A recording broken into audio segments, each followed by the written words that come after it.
So good evening or good afternoon, and we are so excited to be here. I'm excited to be with this panel.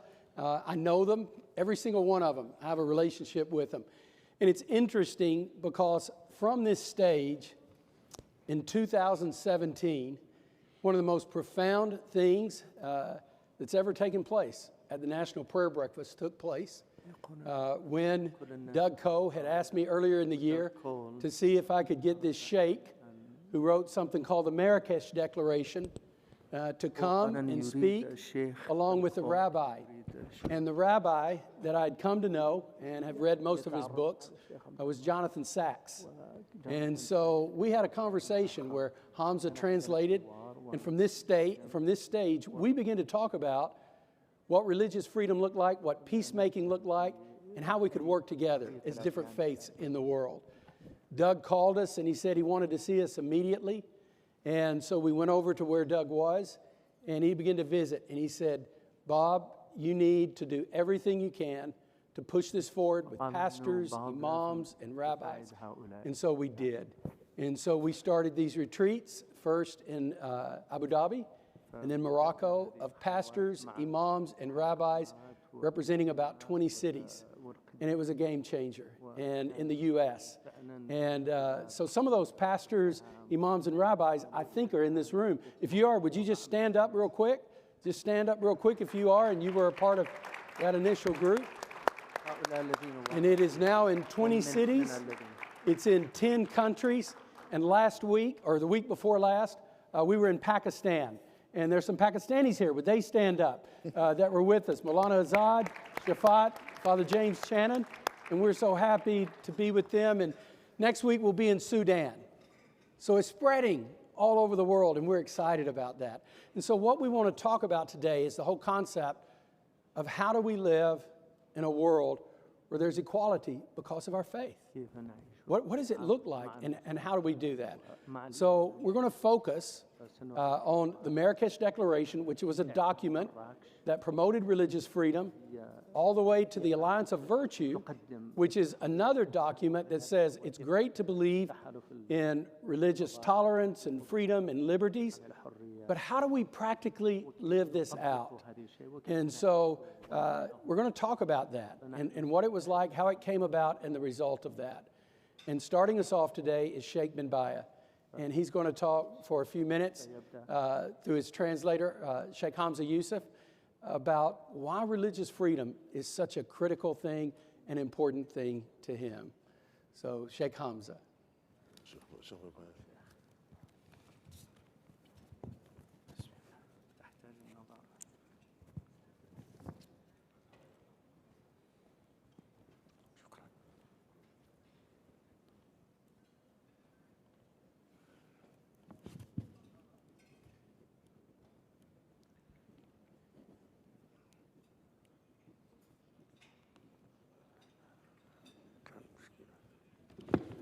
بسم الله الرحمن الرحيم الحمد لله رب العالمين الصلاة والسلام على سيدنا محمد النبي الخاتم وعلى إخوانه من الأنبياء والمرسلين. سعادة السفير صديق سام براون باك سفير الحريات الدينية الأسبق بوزارة الخارجية. سعادة رئيس الجلسة صديق القس بوب براوبر. سعادة السفير ديفيد سيبرسون. فضيلة الإمام محمد ماجد أضبط بطريق القدس المحترم. أصحاب المعالي، أصحاب السعادة، اسمحوا لي إذا كنت لم أذكر شخصا باسمه فإنكم جميعا في القلب وقريبا من اللسان. أيها الحضور الكريم، اسمحوا لي أن أتوجه بجزيل الشكر للقائمين على هذا المؤتمر الدولي على الدعوة لهذا اللقاء الهام والتي تأتي دورته لهذا العام برعاية منظمة حزب الفضول الجديد. إن هذه اللقاءات والمبادرات جديد بأن تحقق لنا بعض ما نصبو إليه. أترك لشيخ حمزة يقرأ عليكم. So, Bismillah ar-Rahman ar-Rahim, the Sheikh began by praising God and all of the prophets and our Prophet Muhammad, peace be upon him. and then acknowledged His Excellency, the former Ambassador Sam Brownback for religious freedom, His Excellency Ambassador David Saperstein, His Excellency Imam Muhammad Majid, His Excellency Pastor Bob Roberts, and then His Beatitude Theophilos III, Eastern Orthodox Patriarch of Jerusalem. And then he apologized for any name he might have omitted, but he said all of you are in his heart. Peace and mercy and blessings of God be upon all of you. Allow me to express my sincere thanks to the organizers of this conference for convening this important meeting, which is sponsored this year by the New Alliance of Virtue among the sponsors. These meetings and initiatives are well placed to realize the coalition, human fraternity, tolerance, and peace that we all seek, especially with the presence of personalities such as my friend, His Excellency Ambassador Brownback, with his wisdom, experience, and openness. In this context, we also commend the efforts of the predecessor, Ambassador David Saperstein, and his successor, the current Ambassador Rashad Hussain, who are likewise highly capable and commendable leaders. Mr. Chairman, colleagues, distinguished audience, the title of this session of my speech is Religious Freedom for the Good of All. This may stem from either the assumption that the availability of religious freedoms is in the interest of all, a hypothesis that needs to be tested and proved, and that the title is a call to make religious freedoms legitimately for the benefit of all. And this requires a mechanism as well as a theoretical and practical framework. So I'll address this topic by answering the following questions. The first, why do we believe that protecting religious freedom is in everyone's interest? What are the challenges to religious freedom, and how can we push for religious freedom in the world? By answering and discussing these questions, our conference can contribute to a shared vision for advancing religious freedom worldwide. First, why do we believe that protecting religious freedom is in everyone's interest? All religions are at risk in various parts of the world, and it is therefore in their interest to join hands and defend one another. Religious freedoms of a particular religion should enjoy the support of other religions, as each one constitutes a majority in a certain part of the world, whilst it constitutes a minority in others. If it does not cooperate with other religions in its regions of influence, it may not cooperate in turn in areas where it forms a numerical minority. Thus, religious leaders must cooperate to ensure religious freedom for all. Globalization, which has seen the movement of goods and merchandise around the world, has witnessed a similar migration in ideas and peoples of different religions and beliefs, and thus there is hardly a land that belongs exclusively to one religion in the world today. Nonetheless, the purpose of protecting religious freedom should not be based on a pragmatic calculation. It should stem first and foremost from a religious belief or principle, since all religions teach and in fact urge support for the oppressed and the protection of freedom of faith and practice. It is in fact one of the rights that Islam grants human beings. The Holy Quran states, there is no compulsion in the religion in 2:256. Also, the provision of religious freedom is not merely important but necessary to ensure coexistence and peace among human beings on earth. For there is no peace in the world without peace between religions, as the Swiss philosopher Hans Kuhn put it. Guaranteeing religious freedoms, therefore, contributes to understanding the joyful coexistence amongst all human beings. What are the challenges that hinder the availability of religious freedoms?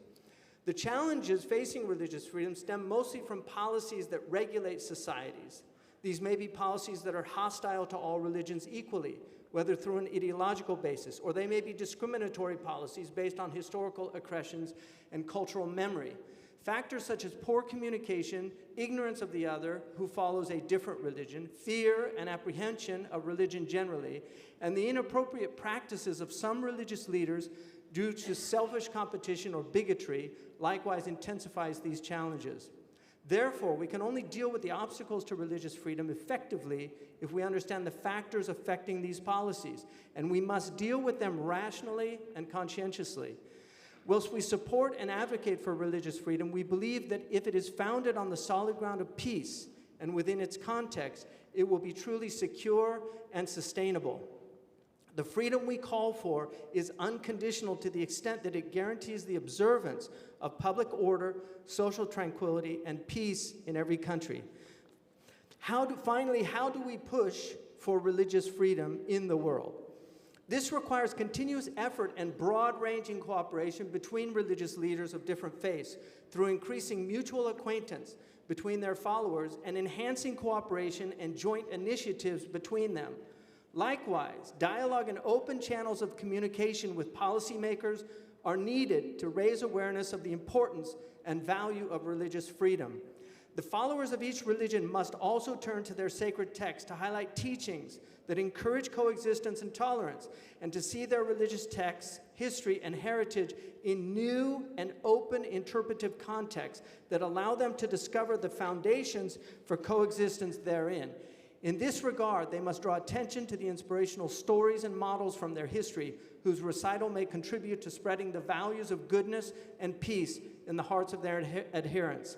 In this context, I thank you for dedicating this session to discussing the contents of the historic 2016 Marrakesh Declaration promoting religious freedom in Muslim-majority lands, which was jointly issued by the Abu Dhabi Forum for Peace and the Ministry of Islamic Affairs in Morocco, and adopted by the Organization of Islamic Cooperation, the OIC. It is a model that should be emulated by other religious leaders who are called to launch further initiatives aimed at protecting minorities in areas where other religions are in the majority. Participants, the existential challenges faced by humankind increase the need to protect religious freedoms of followers of different faiths in many regions of the world. While we monitor from time to time threats to religion and religious sanctities in various regions, such as the burning of the Quran in Sweden and Denmark, we fear that these bigoted trends and extremist practices will overshadow the spirit of tolerance and joyful coexistence that we work and call for.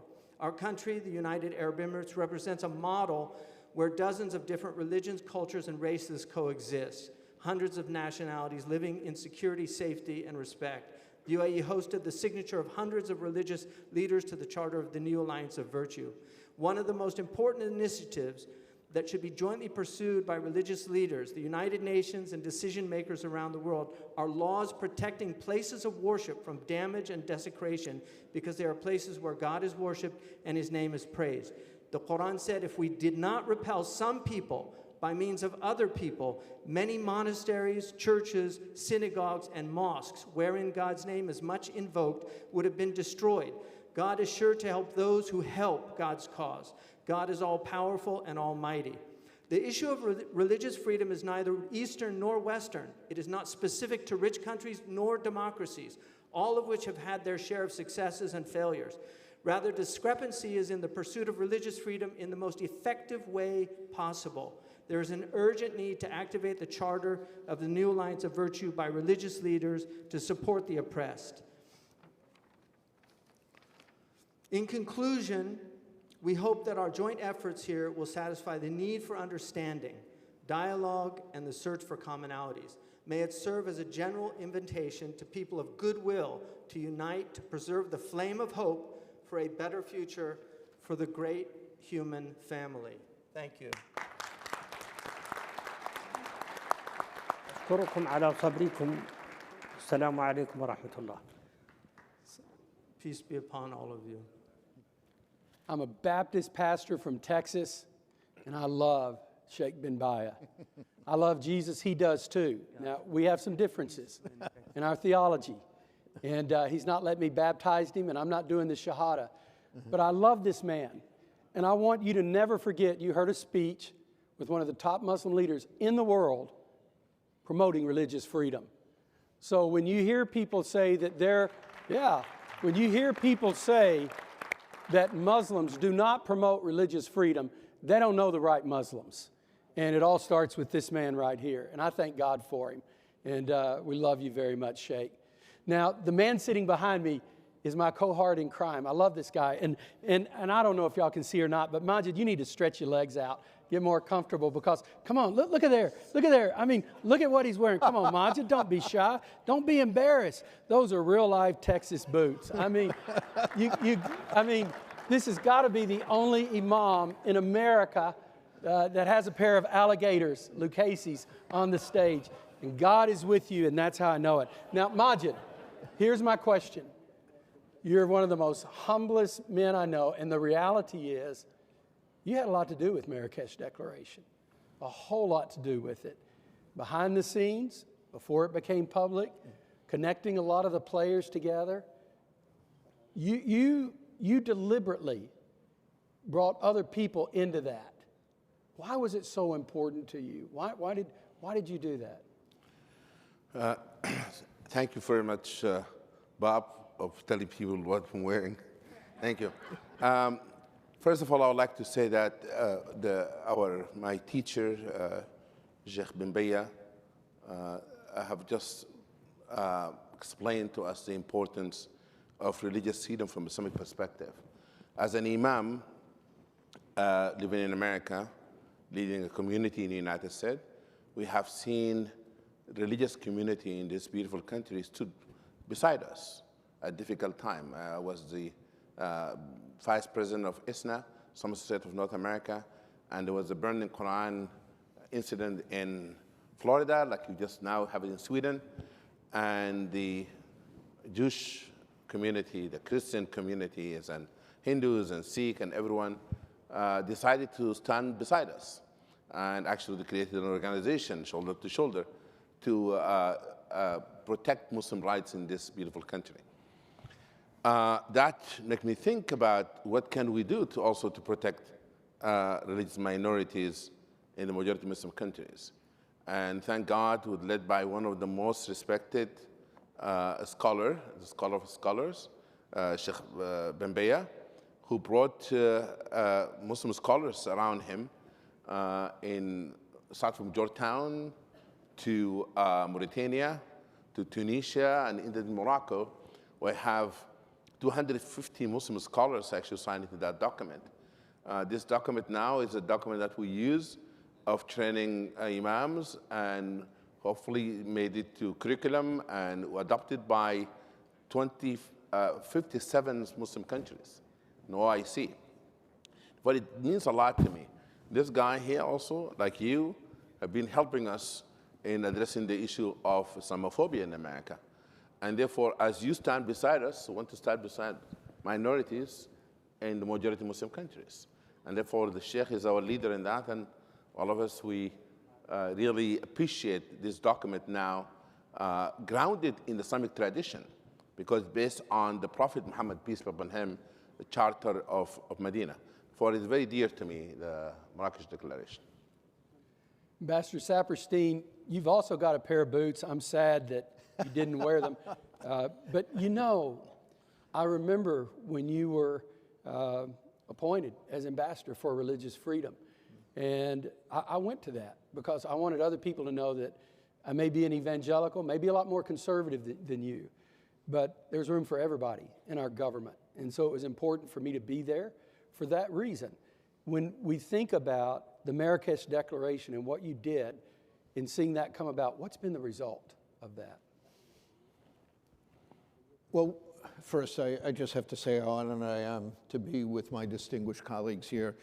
And I do want to acknowledge Hamza Youssef, who is translating, but is an important Muslim scholar in his own right also, and we're really delighted to have him here. We're truly blessed to have Sheikh Bin Bayyah with us. He is one of the most influential Muslim scholars and thinkers on the global scene today. And what his gift was in the Marrakesh Declaration in particular, but more broadly in his writing, is that he has taken the normative mainstream understanding of Islamic thought, not only in the Quran, but and this is important because we all have problematic verses in our text that resonate distrust, even hatred of other people.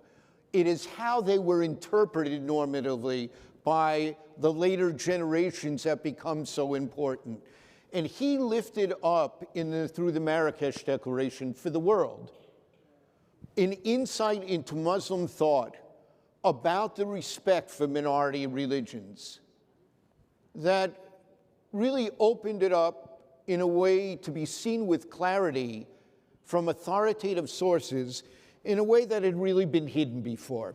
I will tell you, when I was ambassador, that it was extraordinarily useful to me as I was traveling the globe and people would express suspicions about Muslims or their fear that all Muslims were extremists, that I could cite this extraordinary document that had been endorsed by such a wide range of Muslim scholars around the world in terms of the difference that it made. So it had an impact for us in the statecraft of the United States. Those who were involved with the shaping of this and working with them, and Rashad Hussein, who's here at that time, was in the position of an outreach to the OIC, the Organization of Islamic Cooperation, and played a role here, and Imam Majid and Mohammed al-Sanusi and others who were in the room with us.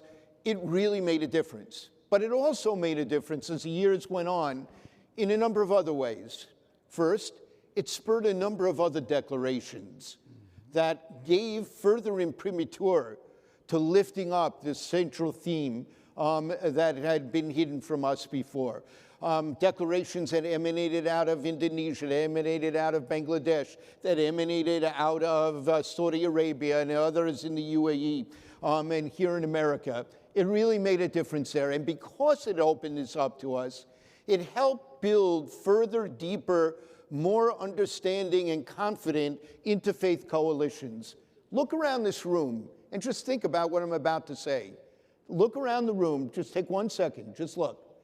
Look around this room and just consider, you represent a phenomenon that is new in human history. There is more interfaith cooperation as a normative part of societal life going on across the globe at this moment than at any point in human history. And the Marrakesh Declaration made a contribution to that, spurring that process that's existed for a century on the global scene. But it really helped spur it at a difficult time after 9/11 in terms of the world's understanding of what it meant to be a Muslim at this time.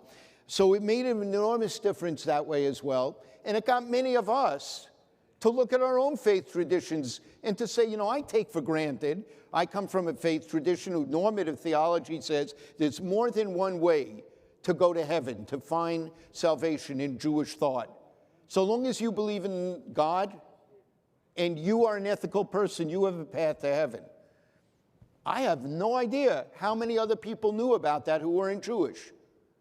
And those of, I think, in every faith tradition, people who were encouraged by this model really began to lift up their own views on the rights of minority religions in this regard. And finally, this thought. At the core of this effort and what it has meant in terms of the fight for religious freedom is one basic core principle within the context of civil life. So over and above what we normally think about freedom of religion, the right to express your religious identity, to live in accordance with your religious conscience so long as your exercise of that right does not infringe upon anyone else's right, the right to worship the way you want, with whom you want, to publish your own textbooks, to preach, to teach in accordance with you. Or in addition to all of those things is this central principle. Nobody's right as a citizen in a free country should ever depend upon their religious identity, beliefs, or peaceful practices. And until we get to the day where that is the norm in every nation in the world, we will never have full religious freedom. And in order to achieve that on a pragmatic level, it does have to be set in the context at a time there's been enormous pushback against the world, against democracy, against human rights. If you don't have freedom of speech, you can't preach. If you don't have freedom of the press, you can't print your books. You see, it goes on and on. So this is crucial. And the Marrakesh Declaration really helps spur that understanding that equality of citizenship is the indispensable civil manifestation of what religious freedom will mean. Thank you, Ambassador. His Excellency, His Beatitudes, Theophilos III, it is an honor to have you on this stage, and I appreciate you very much. I was with someone last night, and they told me in the country where they're from that there were 1.2 million Christians 20 years ago. Now there's 250,000 that are left. Broke my heart. Are these declarations, and specifically Marrakesh, are they finding their way to the Holy Land? As the patriarch of the Church of the Holy Sepulchre, we're all concerned about Jerusalem. As a Christian, I'm concerned about Christians that they feel welcome in the Holy Land. There's freedom of worship. Is it making a difference? Well, thank you very much for being here. It's a great honor for me to be among distinguished scholars and religious leaders. I bring you from Jerusalem greetings. And Jerusalem, it is true, it is considered to be the spiritual home of the whole humanity, of all religions, right? And there, the religious leadership, we are trying our best in order to keep the holy places, to make the holy places and the holy city of Jerusalem accessible to everybody, because Jerusalem indeed is an example of the freedom of religion, because their religion plays an important role. I mean, religion is what defines everything in the holy city of Jerusalem, and of course in the whole region, both in Israel, in the Palestinian territories, in Jordan, and the rest of the Middle East.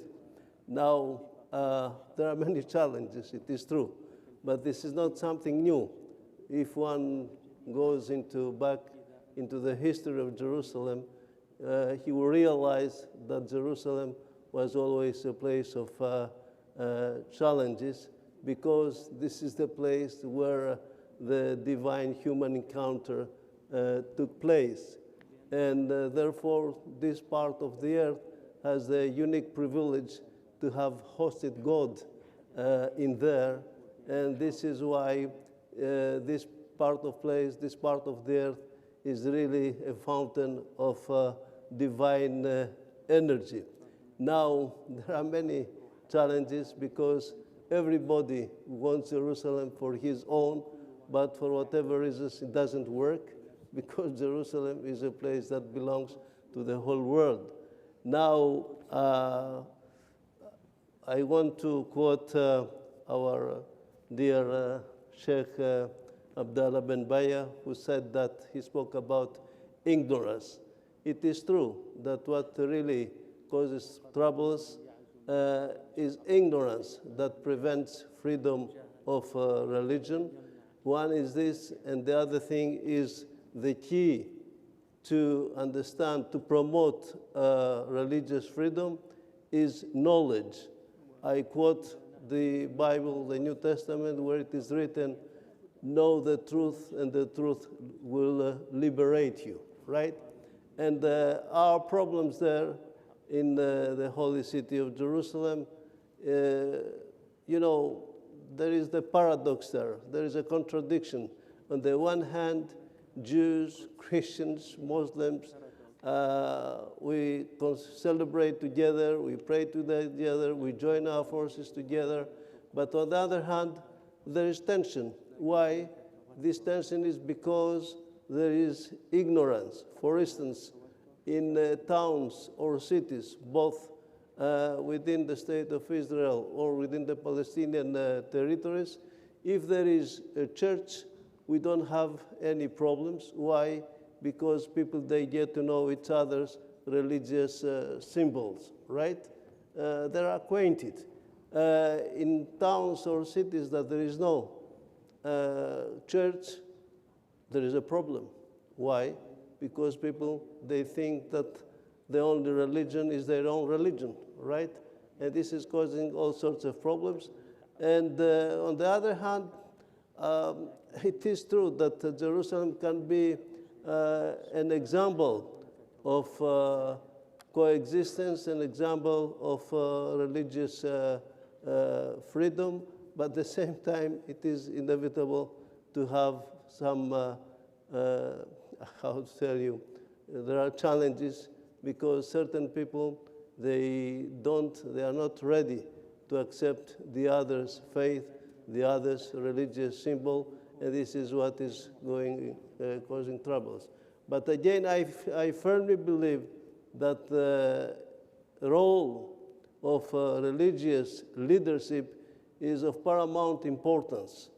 Religious leaders, they have the power to influence their own people, and this is what we've been discussing with one of his great students, the Amir, the Prince Ghazi of Jordan, that he really respects him very much.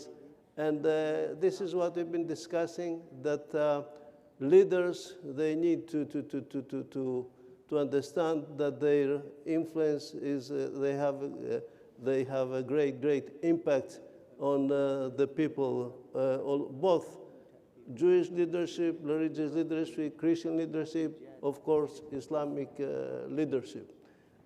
I don't know if I try to pass on any message to all of you. Thank you very much. Thank you very much. You matter to all of us. You don't have an easy job, and we care about you. Thank you very much. We support you, and we pray for you.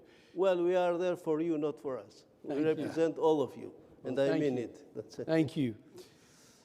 I have a friend last night, and he had come back from an event at Cambridge, and it was dealing on religion and society. And there were basically three things that they had discovered. That for it to work, there has to first be relationship. The second thing, once there's relationship, then there can be peacemaking. You can't have any peacemaking if you don't have a relationship. And after the peacemaking, then there's humanitarian work. We can do things together in a tremendous way. And I like that. It's what many of us have tried to do. This is the whole idea of the alliance of virtue. And so from the Marrakesh Declaration is the act of the alliance of virtue that says move forward. And so we encourage you tonight at 7:30, if you would, join us. There's information in your chair. We're opening our offices. The Sheikh will be there. Many others will be there. We'd like to encourage you to be a part. One last question, just a very quick question. When I think about Sheikh Bin Bayyah, I think about Abraham and Moses. They were both over 80, and both of them made a difference in the world. Here's the question. You've made a huge difference in your life. What is your dream moving forward?